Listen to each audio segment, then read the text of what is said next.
ልዩነት ሲኖረን ልዩነትን እንዴት ነው ከቦታም ላይ ነው ሳንወርድ ማስተናገድ የምንችለው?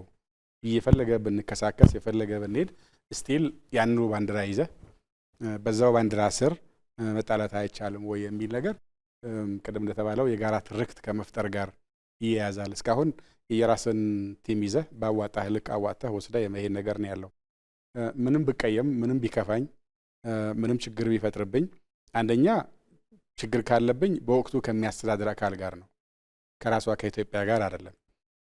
መንግስት ይቀየራል፣ ግን ያንን የጋራም የሆነውን ቫልዩ ሴቶች የመፍጠር ጉዳይ ላይ በደንብ አልተሰራበትም። ዞሮ ዞሮ አብዛኛው ጋር የሰፈራችንን ልዩነት ይዘን መጥተን ያለኝን ልዩነት አዋጥቼ ነው ትርፍ መወስደው። የፈጠርነው እንደሱ ነው።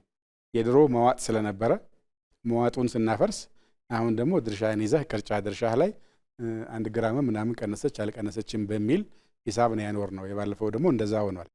አሁን እሱ እንዳዲስ መገንባት አለብን ማለት ነው። የጋራ ትርክት ተጣላ ተደባደብ ስቲል ማትወርድበት ደረጃ ይኖርሃል። ወለል እሱ ከዚህ ወለል በታች አልወርድም ይባል። እሱ ወለል ደግሞ የጋራ ኢትዮጵያዊነት ነው። ሁሉም ሰው የግድ ብሎ ደስ ሊለው አይችልም።